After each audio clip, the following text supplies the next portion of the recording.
cherry trees. But was Washington, the man, really the virtuous figure the myths and legends make him out to be? Well, today we're going to take a look at what George Washington's private life was really like. But before we get started, be sure to subscribe to the Weird History channel and let us know in the comments below which famous U.S. historical figures you would like to hear about. Okay, we cannot tell a lie, so let's tell you about George Washington.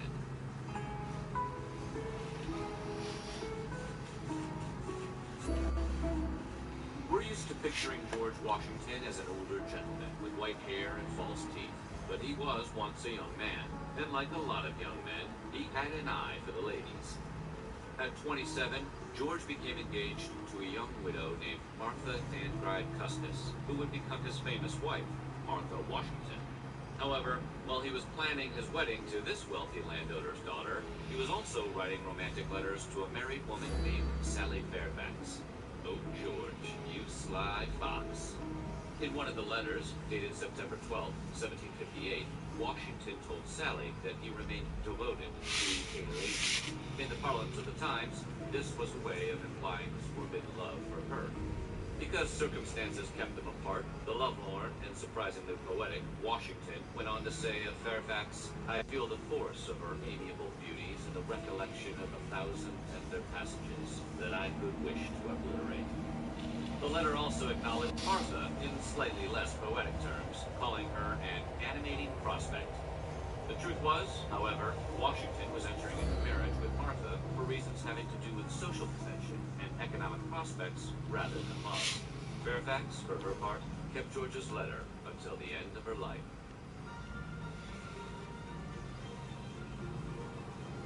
When George and Martha were married in 1759, Because of the Olympians has a blacksmith known for his skill in working rare metals. Washington I chose should to take a raise sword the there. children as his own, and by all accounts was a doting, loving parent. It's even known that he ordered special toys from London for the two kids.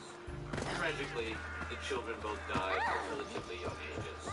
Patsy passed away at 17 from complications arising from epilepsy, while Jackie died of a sudden illness shortly before his 27th birthday. George and Martha never had any children of their own.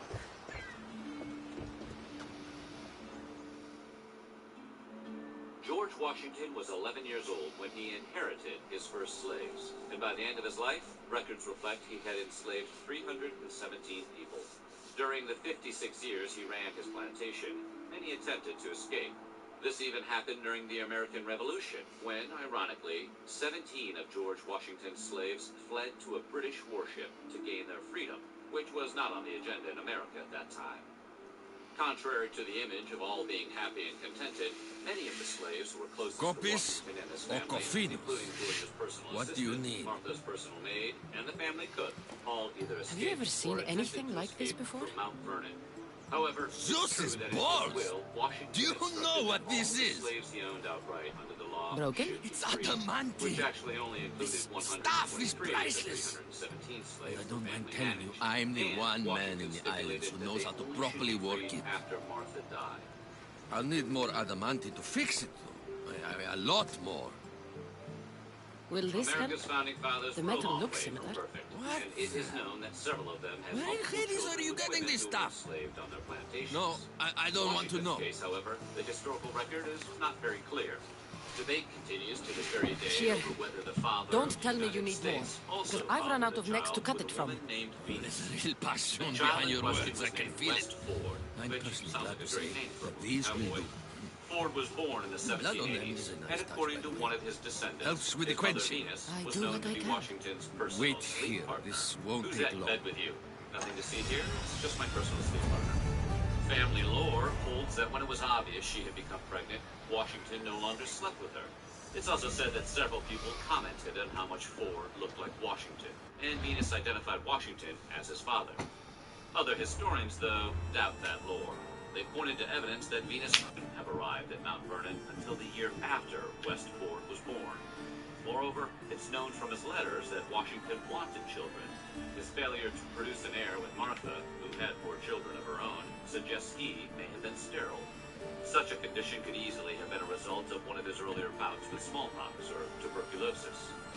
DNA testing, unfortunately, seems unlikely to settle this one. We don't have enough of Washington's DNA to test, but even if there was, it wouldn't really matter. West Ford's body, which was buried in an unmarked grave with 50 other people, has been effectively lost.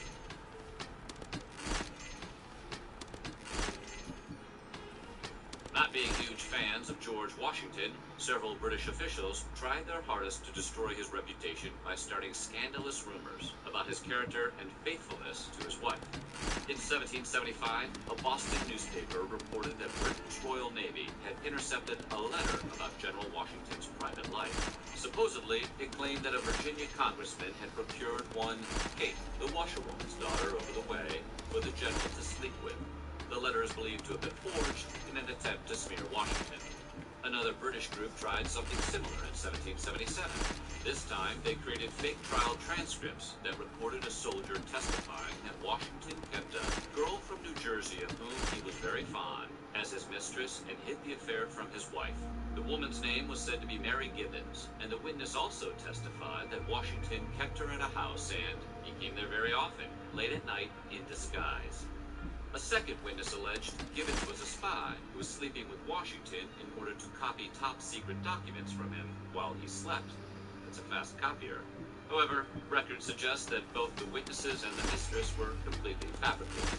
Also, George was with Martha in New York at the time the alleged liaisons were supposed to be happening, and he never left her in the night for any secret business. Share your world with the Samsung Galaxy S21 5G. Record smooth slow-mo. Zoom in super close. Best Buy can activate it on your network from anywhere.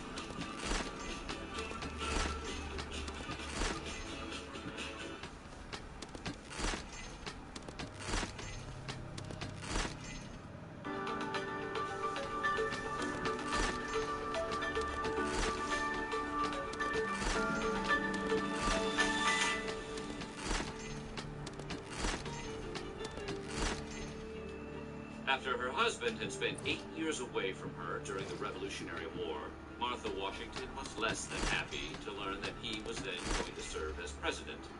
Martha was the kind of woman who was not shy about expressing her displeasure, and in a letter to her brother she wrote that she was truly sorry to tell him of George's victory in the election. She also added that she felt it was much too late for him to go into public life again. Feeling as she did, Martha didn't willingly accept her role as First Lady. The formal dress, weekly receptions, and constant socializing were all difficult adjustments for her. She even complained to her niece that she felt more like a state prisoner than anything else.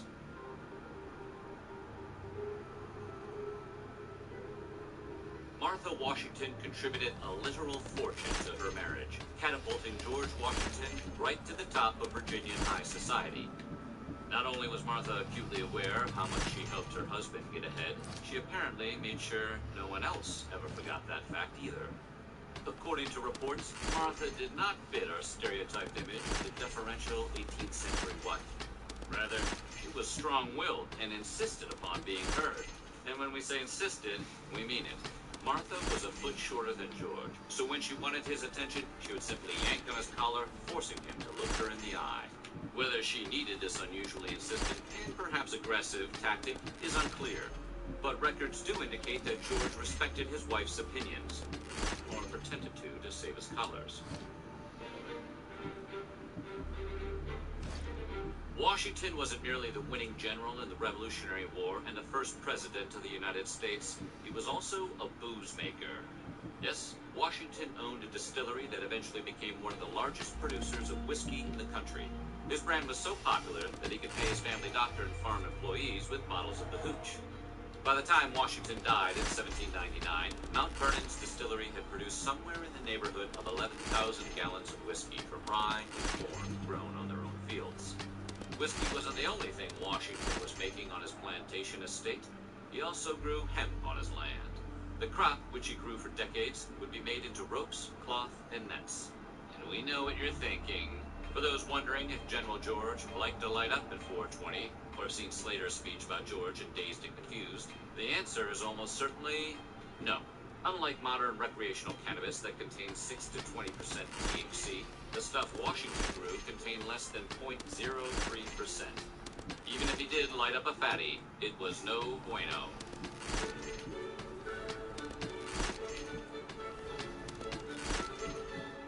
While living in Philadelphia during the 1770s, Washington is said to have visited a local seamstress named, wait for it, Betsy Ross. He just needed her to embroider ruffles on his shirts, but she must have done a hell of a job, because according to legend, he returned in June of 1776 looking for something slightly more important, a flag for a new country. The legend holds that Washington showed Ross a drawing of a flag with 6-pointed stars. Ross, it said, took one look and suggested 5-pointed stars, because they were easier to make. It's a fun story, but historians doubt it, since it was first circulated by one of Ross's own descendants 100 years after it supposedly happened.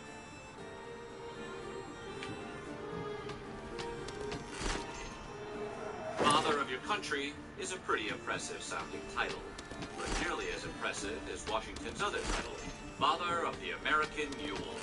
Yes, after receiving a prized Spanish donkey from the King of Spain, Washington became the first person in America to breed mules. It was 1785 when the donkey first arrived at Mount Vernon, named Royal Gift, who the general described as too full of royalty to have anything to do with the plebeian race. But apparently hard up for a good book to read, Washington kept at it, and by 1799 he had 63 mules at Mount Vernon. Why was Washington so determined to build his mule supply? Was he just trying to avoid Martha? No, he was doing it for America, of course. He believed mules, which required less feed than horses, would revolutionize farming and save farmers money. Turns out, he was right, although it's also possible he was avoiding Martha. So what do you think? Does any of this change your opinion about George Washington? Let us know in the comments below, and while you're at... Hello and welcome to another Overlord Lore video, and thanks to my patrons for supporting this channel. And with that said, let's take a look at, or rather, revisit Yuri Alpha, the vice leader of the Pleiades 6-star formation. And we will start with her background and her design first. Yuri's general character design resembles that of a French maid, including her hairstyle. Her glasses are used to emphasize her intellect, and were likely chosen by Yamaiko, her creatress, because of her own profession as a teacher. Yuri's shoka, while undoubtedly fairly fashionable, has also a practical use. It covers up the scar that separates her head from her body, and it also serves as a tool to permanently reattach her head to it. And it is apparently strong enough to hold up during what was, at least from the foe's point of view, a life and death battle. So even in the New World, duct tape really fixes everything. But the reason why it needs fixing and fixation in the first place is that Yuri Alpha is not only an undead, but also a Dullahan, a headless or sometimes beheaded unliving corpse. And with that said, let's dive into the relationship between creatress and created. Now, obviously Yuri Alpha, who was created by Yamaiko, would serve her above anybody else, including Einzelgaun. But since she isn't around anymore, Eins is de facto her absolute superior. Fun fact, if other supreme beings were present, not even Albedo, the second highest in command, could order Yuri to attack them, which became obvious since she didn't attack the imitation of Tabula Smaragdina, created and impersonated by Pandora's actor. As a creation of Yamaiko, her creator's personality apparently also imprinted on Yuri. In the old world, Yamaiko was a hard-working teacher, an extremely reliable, calm, caring, and polite person, and she oftentimes acted as a mediator and as an arbiter if differences between other members occurred. Therefore, and for her kind and gentle attitude, she was well liked and respected by the other guild members. Similar to her creatress Yamaiko, who also had a gifted little sister, Yuri Alpha has Orion Omega, the youngest of the Pleiades, the only of them that had reached level 100. The overseer of the teleportation network, and the guardian of the true staff of Einzelgaun, hidden in her cherry blossom sanctuary on the 8th floor. Yuri Alpha herself is usually calm, collected, friendly, and polite. She's also called Big Sis by every other Pleiades, placing further emphasis on her status as a leader and commander. But she's also referred to as Big Sis by the Homunculi mates, which again pronounces her status as a leader who holds a certain amount of authority. All of this mirrors Yamaiko's own social status within the guild. Additionally, since Yamaiko was a bit of a perfectionist, Yuri had always something in the back of her head that needed to be done or could be improved upon. So Yuri Alpha, even though she's a Dullahan, a headless undead, with the same emotional suppression as Eins, could never completely relax. Therefore, it seems that this nagging feeling is seemingly weak enough to not trigger.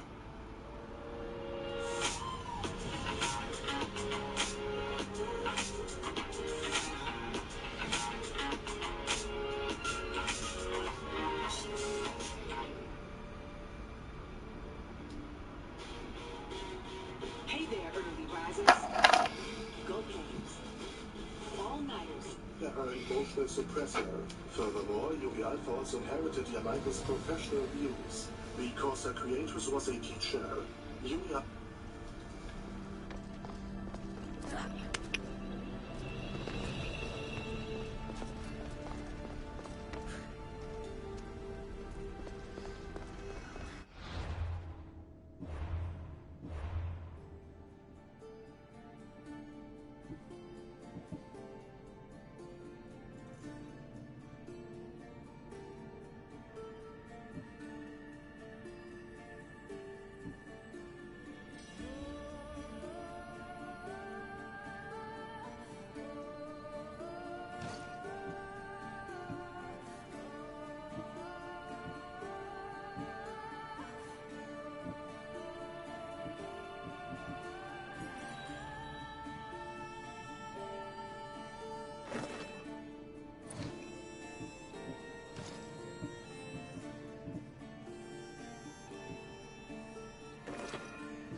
This place holds the answers to humankind's salvation, I'm sure.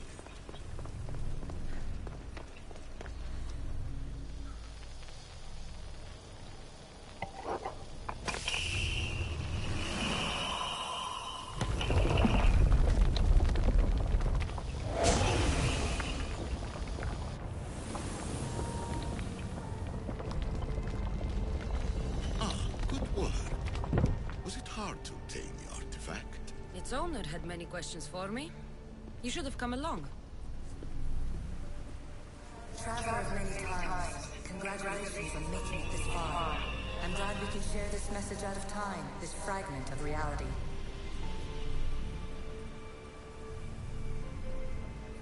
I'm recording this just for you, even if those living in the past won't understand it. Our simulated realities will cross sooner or later. Or do you think you're really here now, listening to this recording? Isn't this an animus recreation? Isn't it part of a greater simulation? How far do the ripples in the pool spread?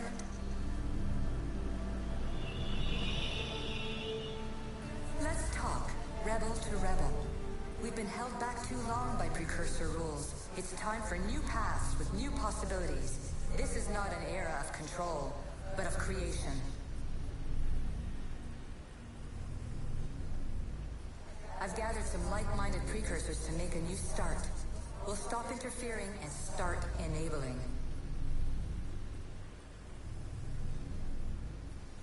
From your point of view, it will take a considerable amount of time to prepare. But when we're ready, you're welcome to join us. After all you have to do is press a button and run another simulation. This is madness. Fiction. When I thought there would be wisdom, there is only the garbled babbling of a fool. Pythagoras, calm yourself. Maybe this invention was meant for someone else. There's no need to lose your reason over mere words.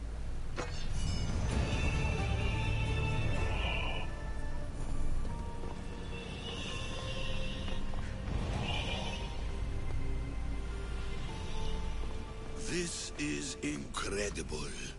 The knowledge stored here is overwhelming.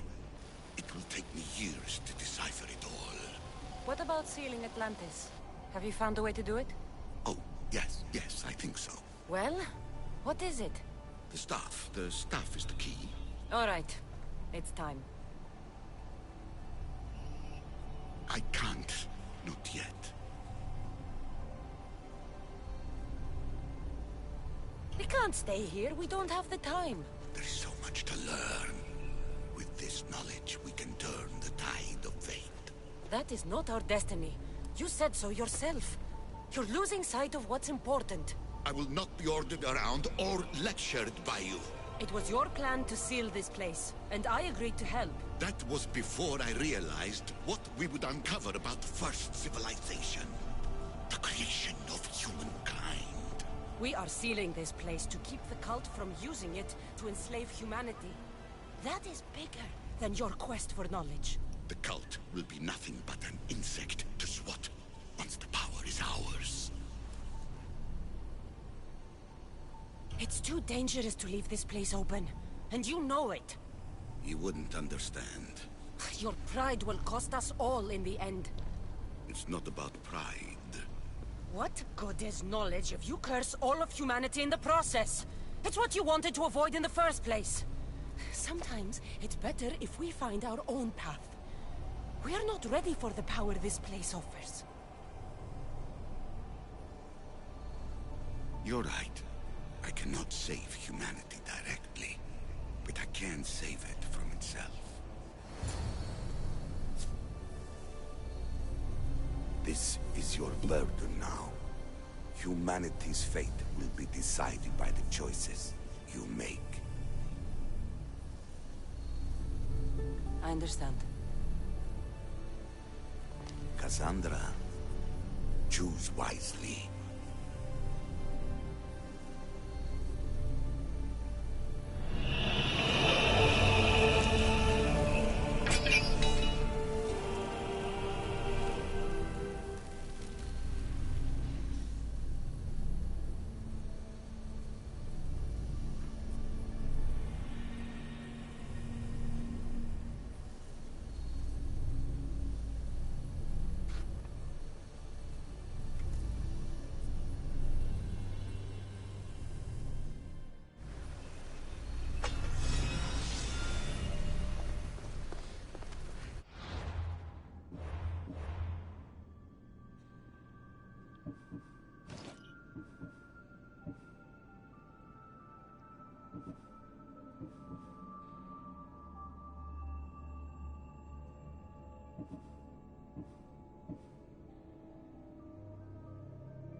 Atlantis is too dangerous.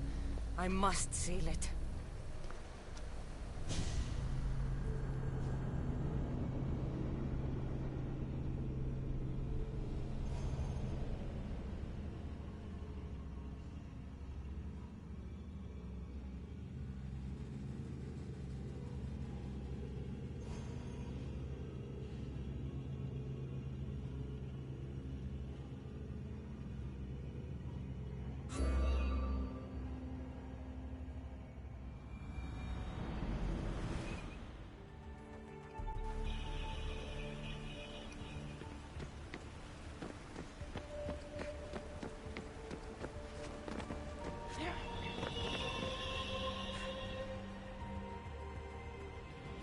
Everything in order? Then... open sesame!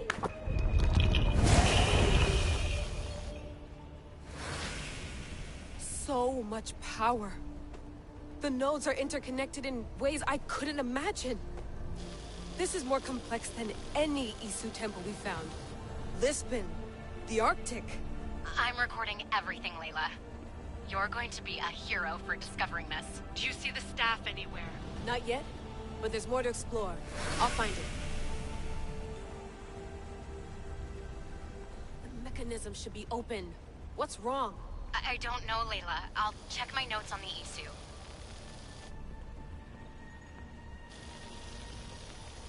Oh, I see it. There's a beam of light missing. Time to troubleshoot.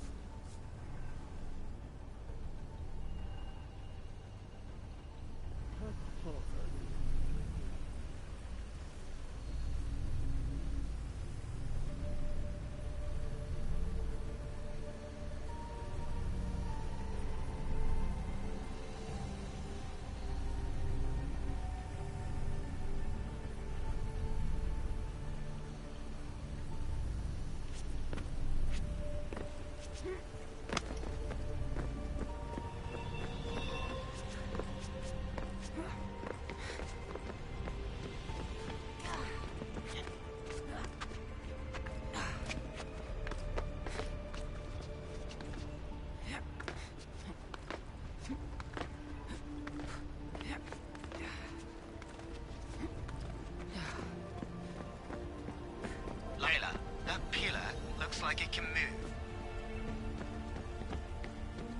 Those pillars seem to have mirrors on them. If you manipulate those light beams, they might illuminate something important.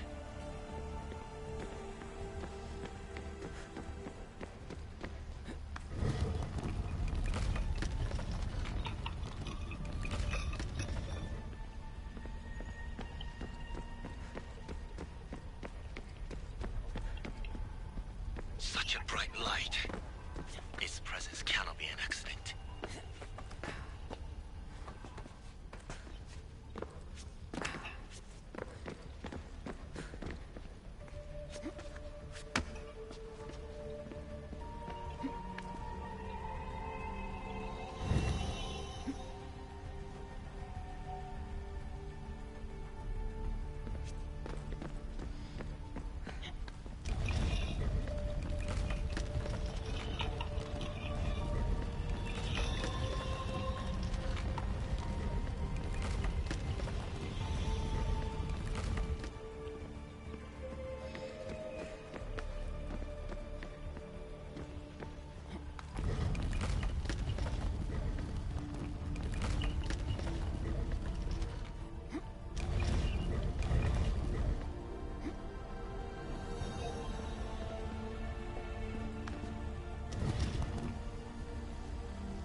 I got it!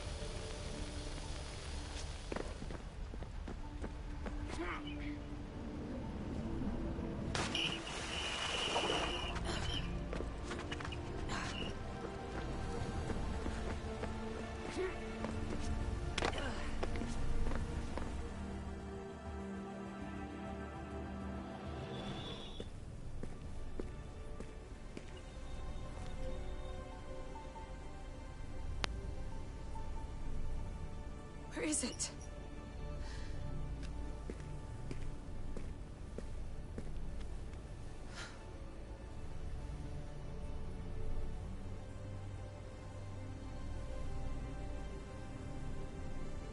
What?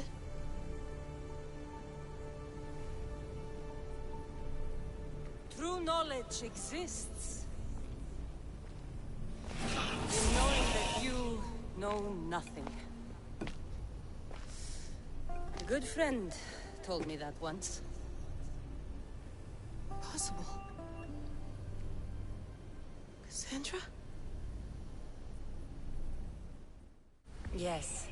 I used to be called the Eagle Bearer, but Icarus is long gone. I've been searching for you. But you can't. It's... You weren't really looking for me, were you? It works! The Isu artifact, the staff of Hermes Trismegistus. You must have so many questions, Layla. You know my name? Maybe the gods told me. Maybe I had a vision of the future. Maybe the device in your ear is noisy. Sorry. I came here with a purpose. To find you. And put an end to what I started many centuries ago. I have your spear.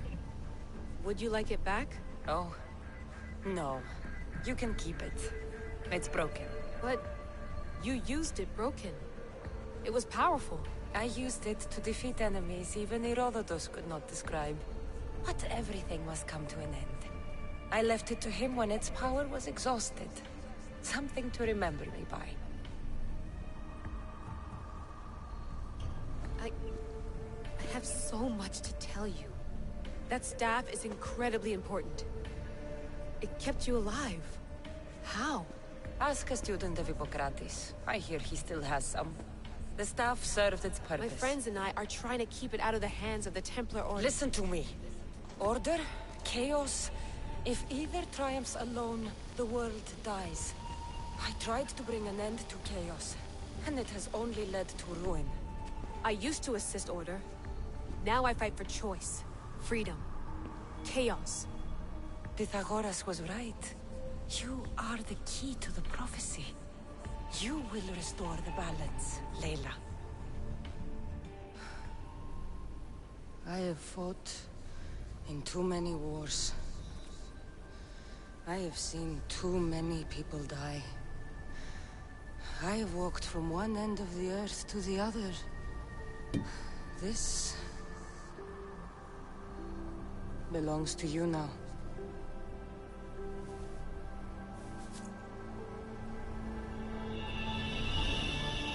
Promise me one thing. Anything. When you are done, destroy it. Destroy them all.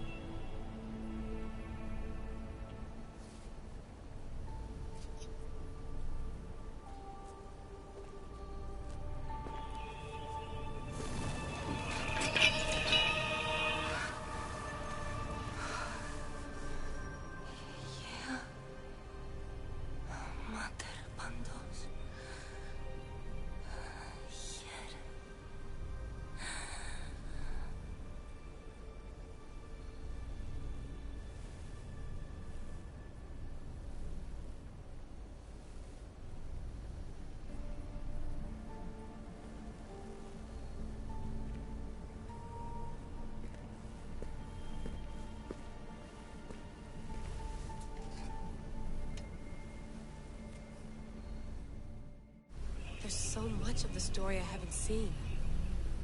I should go back to the Animus and visit Cassandra again.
What are you two doing here? You know us. Always on your tail. Old Herodotus couldn't wait to see you. I told you, Varnavas. Sira is said to hold a secret. A secret no one can fathom. Yes, but a lost world? It's perfectly possible. Atlantis may exist. Sounds like Hui to me, but he's insistent about it. Herodotus is right. Atlantis exists. Incredible. It's true. I can't believe it. Tell me everything. My mother sent me here to meet my real father. You know, Pythagoras? It's him. Your father was living in a volcano? Pythagoras? That's unthinkable. It would make him immortal. He had the staff that belonged to the ancient civilization. It kept him alive all this time. Makes perfect sense. Well, where is he? Invite him along. He's your father, after all. He was a stubborn man. He wanted to keep all the knowledge of Atlantis to himself. Stubborn. I suppose that trait runs in the family. He means he's sorry for your loss. It's all right. But none of this can ever pass your lips. This stays between us. You have my word. But the world needs to know. We could tell the most amazing tale of our time. Herodotus. Oh, fine. Then it's settled. Let's move forward. Like always.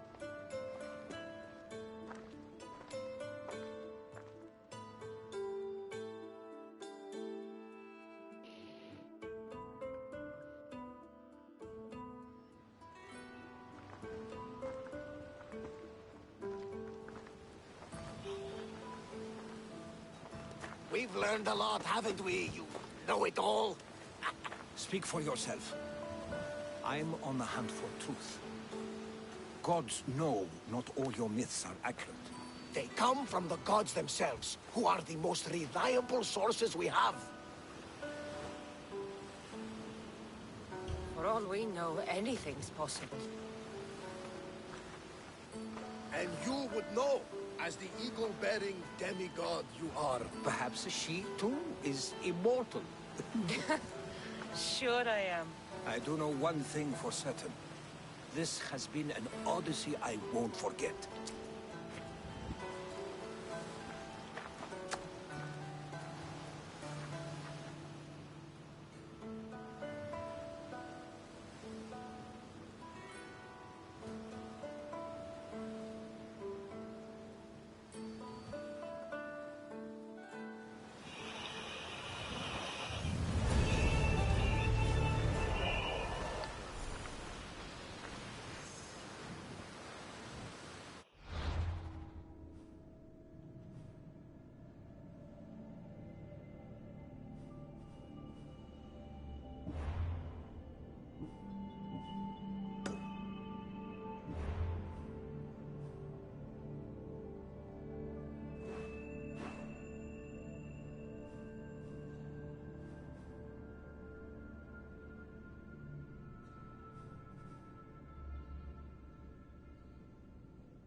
What's wrong?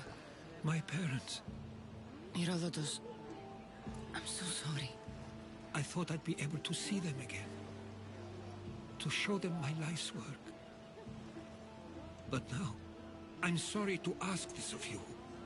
But could you take me to Samos? I need to pay my respects. Of course, my friend. Thank you. I'm not sure I could make this trip alone.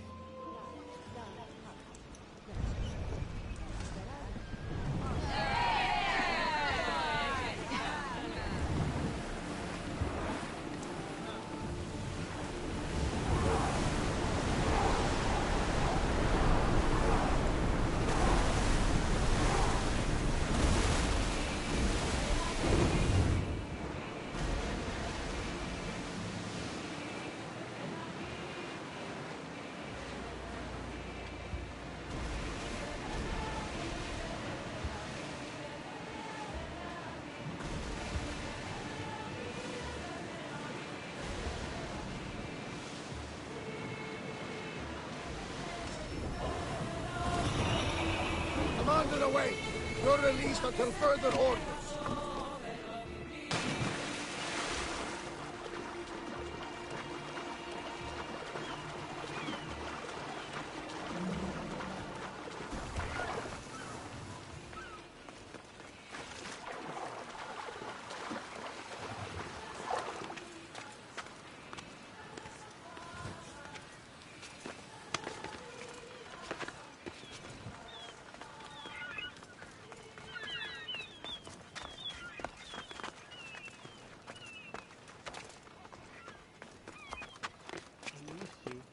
Incredible. Phidias was right. The artist has captured Poseidon in all his magnificence.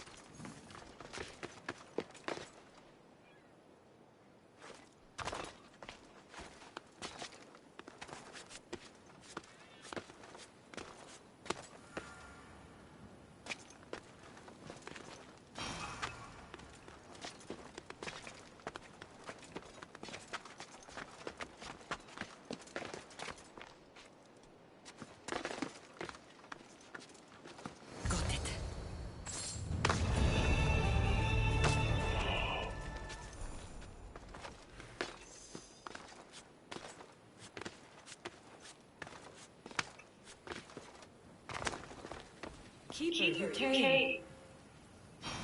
That's... Am I seeing things? Keeper, you have come far to meet me here. Keeper? My name is Cassandra. Names change, but this task is eternal. You are the Keeper, she who keeps the Great Seal closed and the staff of Hermes Trismegistus safe. Your voice... I heard it in Atlantis. You remember. My name is Alethea. With the staff in your hands, we are now entwined. Entwined? How? I can now present myself to you in a form that you recognize. You must deliver me to the heir of memories. Even now, she watches us. When I speak to you, I speak through you to her. So... I'm supposed to hold the staff until this heir person takes it from me. What will happen to me? What happens to all of us? Then, she will open the Great Seal to Atlantis. It longs to be opened. Your task is to be the Keeper until that time. Pledge yourself.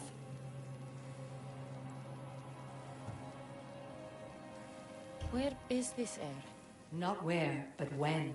She is yet to be, but even still, she is here watching us now. Fine. I pledge to keep the staff until the heir of memories, whoever that is ready to take it.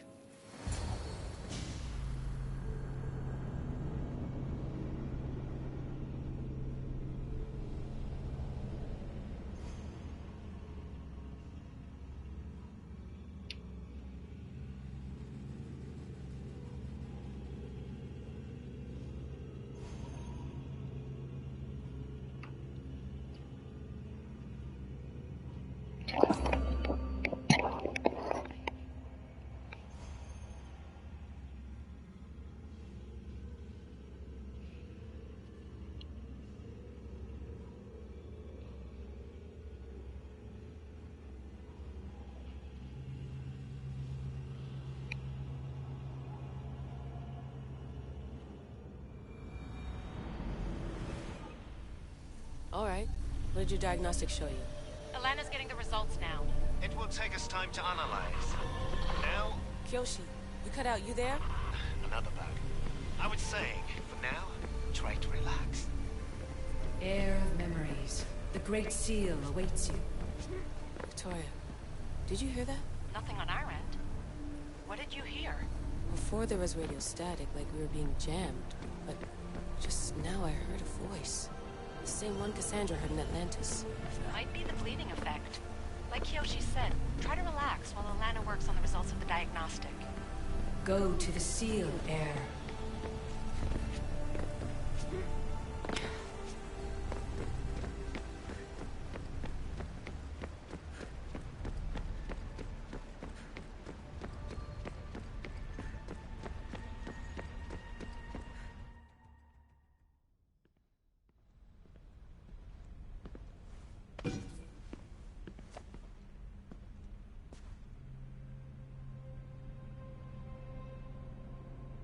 The Keeper delivered me to you. Her pledge has been satisfied, and now I am entwined with you. Heir of memories, this is the Great Seal to Atlantis. It has waited long to meet you. Victoria, Alethea's voice is coming through the staff. Victoria? The interloper can't hear you now. You're scrambling my comms? Focus, Layla. You're not going crazy. Think, that memory. If it wasn't an Animus malfunction, Cassandra was the Keeper holding the staff for... me? And somehow the staff has been equipped for audio transmission and is connected to this seal. These symbols... it almost looks like a locking mechanism. Name these symbols in order, and at long last, the seal will open to the Heir of memories. Okay, talking stick. But which symbols? And in what order? There must be some way to know. The Keeper kept this riddle and more in her mind. Altair 2. I'm going back in the Animus. If the signal gets through and you can monitor my vitals, great. If not... well, you've earned one free I told you so.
Yeah.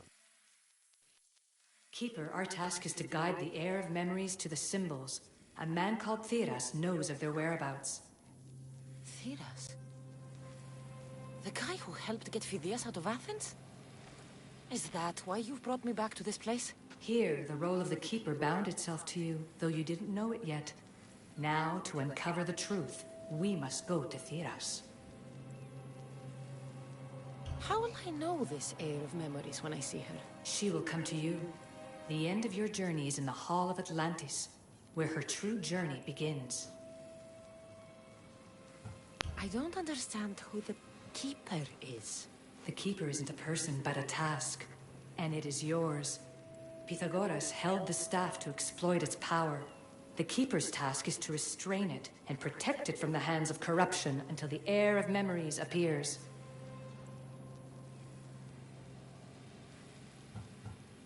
Who, or what, are you? I am Aletheia. Pythagoras called my people the ones who came before, but we are the issue. Like you, I invited rebellion into the world, though there were complications. I replicated my consciousness in the staff of Hermes Trismegistus so that I can speak with you and the heir. Theras could be anywhere now. What I know is that he was brought to Seriphos, but be careful. He went against his will. I'm going to find Theras. I guess you're coming with me? Our tasks are the same. Layla, come in. Alana, two things. Something's been interrupting our comms, which explains why we lost our vitals. Kiyoshi is looking into it. I know this sounds crazy, but I think it's the staff. Nothing sounds crazy to me anymore. Still, I'd like to verify. In other news, your animus is definitely bugging out. Victoria is yelling at her monitors in French, and frankly, I'm not sure what you're doing is safe. You call that yelling? Okay, you're taking what are you doing? I'm gonna ask that you come up her airlock and take a look. I can't do that here. Sandra's looking for Theras who might know how to unlock the Great Seal to Atlantis. The what? Layla, Theras was a friend of Phidias. I'll let you know more as soon as I get answers. Layla out.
I don't know any more than Phidias did. Please, stop. I want to stop, but I can't. Not until you tell us where you found these symbols in Phidias' workshop. Leave him!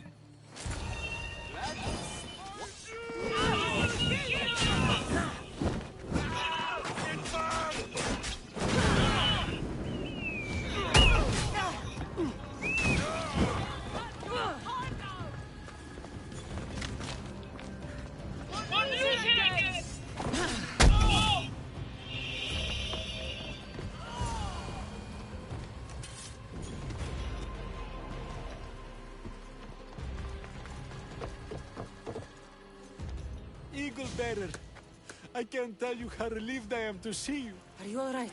It's nothing compared to what they did to poor Phidias. Did you hear? What do you know about Phidias? Only rumors now. A man in gold came into his workshop, tortured him, broke his hands. His body was too destroyed for a proper burial. All because of these symbols. Symbols? I was exploring the tombs of Agamemnon, Eteocles, and Orion. I'm a traveler like you. I found the symbols and etched them onto parchment to give to Phidias as a gift. Where were the symbols? In Argolis, you'll find one in Agamemnon's tomb. Eteocles' tomb in Attica is where I found another. The final one I found in Viotia, deep in Orion's tomb. You need to find somewhere safe, Thiras. You can sail with us on the Adrestia. I would be forever in your debt. Take this map. It's rough, but it's the best I could do. Here, Eagle Bearer, and thank you.